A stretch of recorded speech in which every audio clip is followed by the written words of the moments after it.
Hello, मी सायली पुन्हा एकदा माझ्या यूट्यूब फॅमिलीचे स्वागत करते. आजचा दिवस तुम्हाला खूप छान जावो हीच स्वामीचरणी प्रार्थना.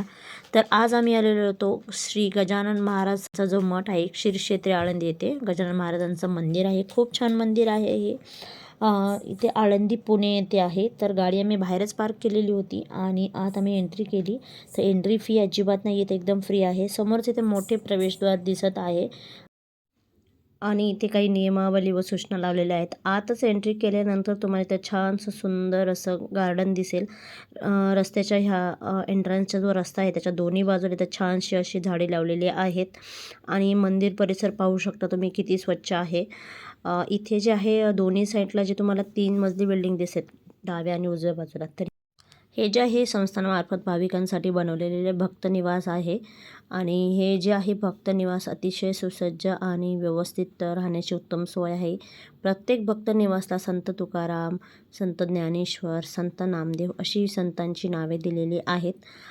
हे भक्त निवास जे आहे तुम्हाला अतिशय कमी दरात उपलब्ध होतं. जर कोणी लांबून आलेले असेल तर त्यांना इथे 2 दिवस राहून ते मठामध्ये मंदिरामध्ये जे आहे ध्यान आणि पारायण करू शकतात. तर अशा लांबून येणाऱ्या भाविकांसाठी तर खूप चांगली सोय करण्यात आलेली आहे. ह्या भक्त निवासामध्येच त्यांचं प्रसादालय आहे. त्याचप्रमाणे अल्पोहारही तुम्ही इथे घेऊ शकता आणि इथं त्यांचं जे आहे ऑफिसही आहे ट्रस्टचं. आणि आतच बघू शकता तुम्ही किती छान सुंदर असं मंदिर दिसते समोरच. आत एंट्री केल्या केल्या इथं सुंदर असं नयनरम्य मंदिर दिसतंय तुम्हाला. हे जे आहे पूर्ण संगमरवरी मंदिर आहे.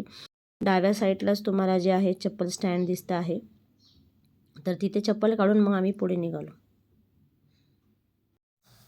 हे जे मंदिर आहे आळंदी येथे आहे. पिंपरी चिंचवड, पुणे किंवा पुण्याच्या आसपास परिसरातील जर तुम्ही राहत असाल तर हे मंदिर तुम्हाला एक अर्ध्या तासाच्या किंवा फार तर फार 1 तासाच्या डिस्टन्सनेच आहे.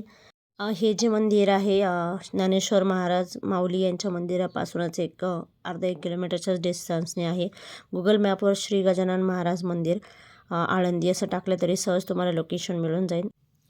इथे जे आहे संगमरवरी मंदिर आहे आणि पूर्ण पायऱ्यांवर अशा पायघड्या टाकलेल्या आहेत जेणेकरून भाविकांना कुठलाही त्रास होऊ नये. आणि आपण जसजसे वर जाऊ तसे पायऱ्यांच्या म्हणजे शिड्यांच्या दोन्ही साईडला अशी दुतर्फा झाडे लावलेली आहेत. पाना फुलांची जी झाडे आहे आणि कलरफुल फुले पाहून मन अगदी प्रसन्न होते. आणि एवढ्याच छानशा मंदिरात आणि छानशा वातावरणात शार्वी ही अत्यंत उत्स्फूर्तपणे चालत होती.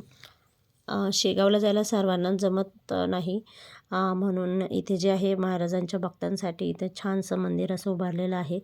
तर पिंपरी चिंचवड, पुणे परिसरात त्याचप्रमाणे नियर बाय लोकेशनमध्ये तुम्ही जर राहत असाल तर नक्की येऊन भेट द्या. खूप छान असं मंदिर आहे.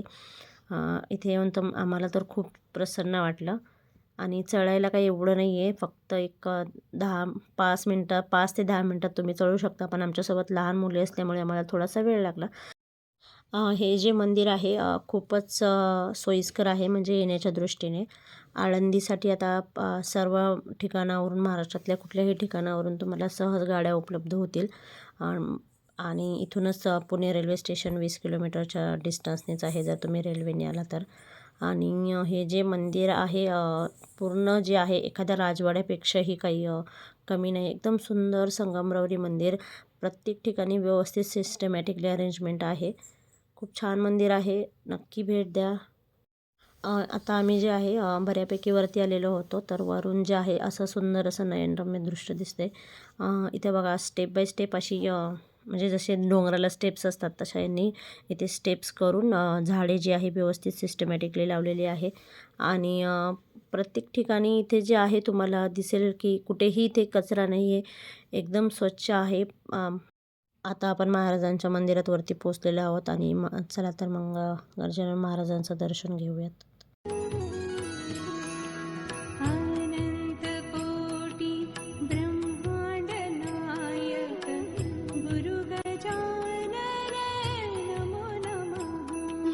खाली उतरून मग आम्ही इथं आलेलो आहोत दुसऱ्या मजल्यावर. इथे जे आहे दुसऱ्या मजल्यावर जे आहे जप, ध्यान आणि पारायण कक्ष आहे. ज्यांना श्री गजानन महाराज यांचं पारायण करायचं आहे, त्याचप्रमाणे ध्यान आणि जप करायचं आहे, त्यांना इथे अतिशय सुंदर अशी व्यवस्था केलेली आहे. आसनेही आहेत त्यांना बसण्यासाठी. आणि इथं मन खूप प्रसन्न वाटते आणि इथं खूप शांतता आहे. त्यामुळं ध्यान आणि जप याच्यासाठी हे खूप अतिशय उत्तम ठिकाण आहे. इथं वरती जे आहे सर्वात वरती गजानन महाराजाचं मंदिर, इथं खाली पारायण कक्ष आणि त्याच्या एक्झॅक्ट जे खाली आहे ते अभिषेक आणि देणगी कक्ष आहे. तिथं तुम्ही तुमच्या मनाप्रमाणे अभिषेकासाठी आणि जे काही आहे अन्नदानासाठी तुम्ही देणगी देऊ शकता. तर आजचा व्हिडिओ कसा वाटला हे कमेंट्स करून नक्की सांगा. चॅनलवर नवीन असाल तर नक्की सबस्क्राईब करा, लाईक करा, शेअर करा. कमेंट्स करून सांगा की व्हिडिओ कसा वाटला ते, मंदिर कसं वाटलं ते. अतिशय सुंदर मंदिर आहे.